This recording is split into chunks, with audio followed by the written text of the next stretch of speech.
The origins of the guitar are not musical but for warfare.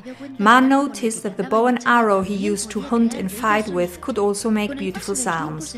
With the passing of time, they added 5 other strings that gave birth to the most used instrument in the world, the Spanish guitar. This is the sound of the great ambassador of Spanish culture, a jewel that can use up to 15 woods from up to 15 different countries, 5,000 pieces, and the expertise of 25 luthiers working intensely for nearly 2 months. But how do we make them? Choosing a guitar is not an easy task. It can take months, sometimes years. It's an important decision for us to take, as we might have the guitar for its 30-year lifespan. This is the cutaway guitar, extraordinary for its warm sound and agility. But beware, we can never find 2 cutaways nor 2 guitars that sound exactly the same. This is because the soul of the guitar is in its wood. To enter this warehouse is like going on an extraordinary journey around the world. You can find woods from 35 different countries.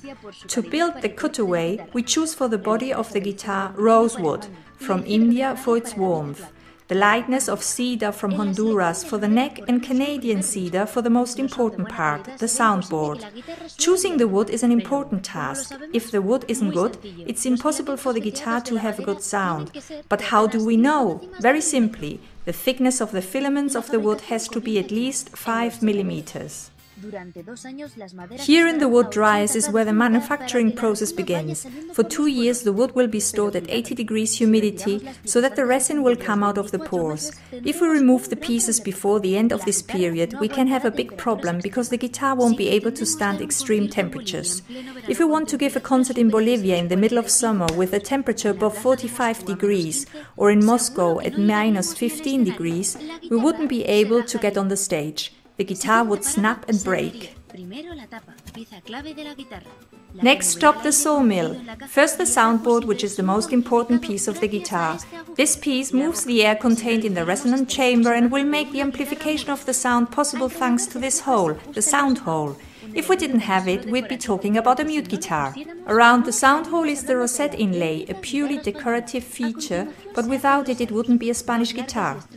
To continue, we have the body sides, 2 long and thin pieces that give the guitar its silhouette. Now we've got the body, but the head's still missing. Firstly, the neck joint, which is the base that joins the body with the last piece, the neck, a large piece of Honduran cedar that serves as the base for the fingerboard and the machine heads.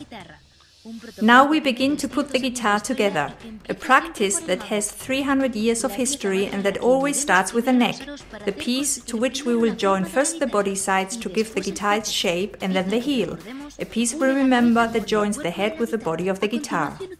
Continuing, we use this mold to adjust all the pieces.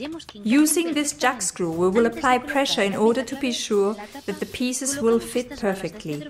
Before putting the soundboard in place, we need to fit these fundamental cedar bars to adjust the back and sides. Next we sand the bars and we take off the mold carefully. With the frame now in place, we slowly glue the borders of the sides and join the back piece. At last we place the jewel of the guitar, the soundboard. The building process finishes here in the pressing machine. The glue will join all the pieces together, which is a very important step in the process. Without it, all the pieces would fall apart and we'd only be left holding the neck. Before we start decorating the guitar, we cut the surplus wood around the front and back. Now the guitar is ready to put on the binding. 3,000 extraordinary pieces of wood that are going to be used for the finish of the guitar. A process completely done by hand so that the guitar can become a work of art. The intuition and the love of the luthier in this process are fundamental. It might seem strange, but still there doesn't exist a machine capable enough to fix the binding better than using strings to do this. It's a completely manual process. Again, we have to be careful. Any defect or human error in the inside of the guitar can be a reason for the buyer to want his money back. especially for the Japanese market, where the buyer is used to look inside the guitar using a mirror before buying one. With the pieces now put together, we put on the fretboard a piece of ebony where you will press down the strings to obtain different notes. The frets divide the fretboard into semitones. Now is the time to dress the wood. The wood is sanded and varnished 3 times until the wood has a width of 1/10 of a millimeter, the perfect size so as for the varnish not to affect the sound of the guitar. The next step is cutting and adjusting the 19 frets. They will create the musical magic. When the string is pressed against these frets, different notes are produced.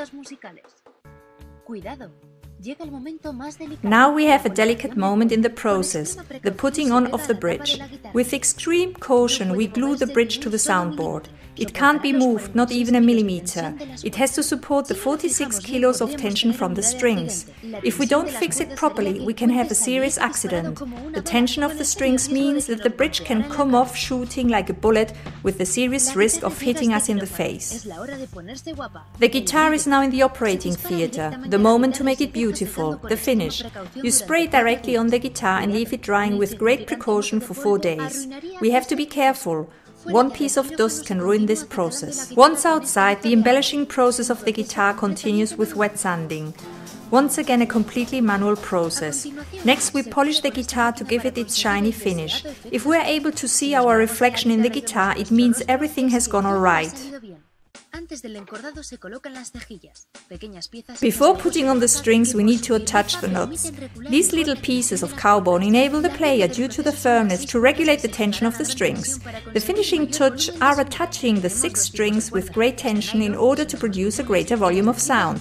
There are 2 types of string, nylon, which is the most common, and strings made out of pig stripe, a lot harder to find but that give an incredible quality of sound. The guitar is finished, now is the moment for its debut. String for string, fret for fret, we check the sonority and the tuning. The skills of this last luthier are not in his hands but in his hearing. Here the luthier needs a special ability to tune the 3rd string, the most difficult.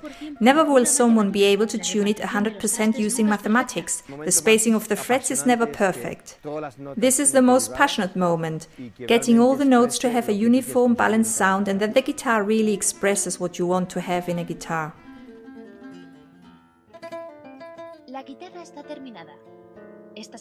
The guitar is finished, it will be our life companion. We will turn to it when we have something to express, emotion, happiness, sadness, inspiration.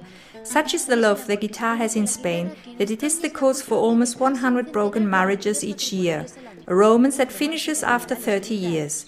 This is because the 46 kilos of tension little by little will crack the soundboard. This is the end of the guitar, the end of the romance.